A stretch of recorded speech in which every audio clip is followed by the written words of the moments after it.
इस वीडियो में हम आपको मांडू के बाज बहादुर के महल और रूपमती मंडप घुमाएंगे। अगर आपने मांडू के राजसी परिसर पर हमारा पिछला वीडियो नहीं देखा है तो आप ऊपर दिए लिंक को क्लिक करके देख सकते हैं।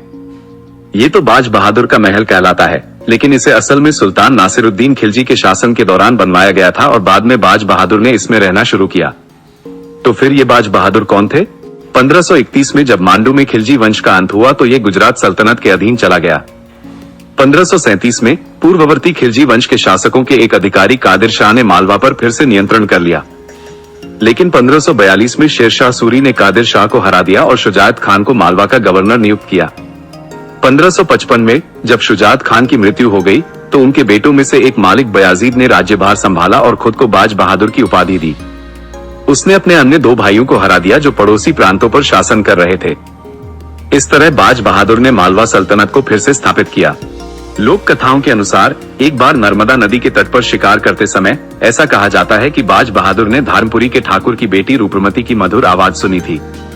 रूपमती की आवाज सुनकर बाज बहादुर उससे प्यार करने लगे और उससे शादी करना चाहते थे। रूपमती नर्मदा माता की परम भक्त थी और उनकी हर रोज की पूजा में मां नर्मदा की पूजा शामिल थी और वे उसके बाद ही भोजन करती थी। अर्नेस्ट बार्न्स के अनुसार रूपमती को उनके घर से अपने महल ले जाने के लिए बाज बहादुर को स्थानीय लोगों से लड़ना पड़ा था। अन्य विवरणों में कहा गया है कि रूपमती ने शर्त रखी थी कि अगर वह मांडू में नर्मदा को लाते हैं तो ही वे उनसे शादी करेंगी। बाज बहादुर ने अपने महल के पास रीवा कुंड नाम की एक झील बनवाई। रीवा नर्मदा नदी का दूसरा नाम है।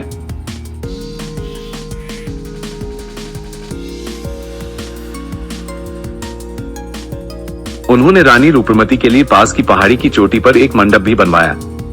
इस मंडप से रूपमती लगभग 30 किलोमीटर दूर स्थित नर्मदा नदी की पूजा कर सकती थी, जो दूर से एक पतले धागे जैसी संरचना के रूप में दिखाई देती होगी।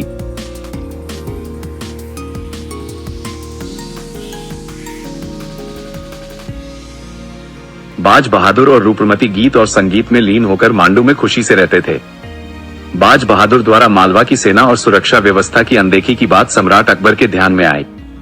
उन्होंने 1561 में आदम खान के नेतृत्व में मालवा को जीतने के लिए एक सेना भेजी। मुगल सेना का मालवा की सेना के साथ सामना हुआ। मालवा की सेना में शामिल अफगान अधिकारियों ने बाज बहादुर को धोखा दे दिया और मुगलों की जीत हुई। बाज बहादुर युद्ध क्षेत्र से भाग निकले। आदम खान ने तब रूपमती को अपने सामने आने का आदेश दिया और अपने सम्मान की रक्षा के लिए रूपमती ने आत्महत्या कर ली। आदम खान को वापस दिल्ली बुला लिया गया और एक अन्य अधिकारी पीर मोहम्मद को मालवा का गवर्नर नियुक्त किया गया। बच निकले बाज बहादुर ने खानदेश के मीरान मुबारक खान के साथ गठबंधन किया, जिन्होंने बेरार के फजल खान को भी बुलाया और उन्होंने मालवा पर हमला कर पीर मोहम्मद को हरा दिया और बाज बहादुर को फिर से मालवा के सुल्तान के रूप में बहाल कर दिया।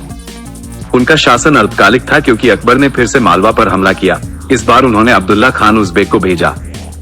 बाज बहादुर हार गया और गोंडवाना भाग गया। वो छिपा रहा और कभी कभी मुगलों के खिलाफ छोटे हमले करने के लिए फिर से प्रकट होता था।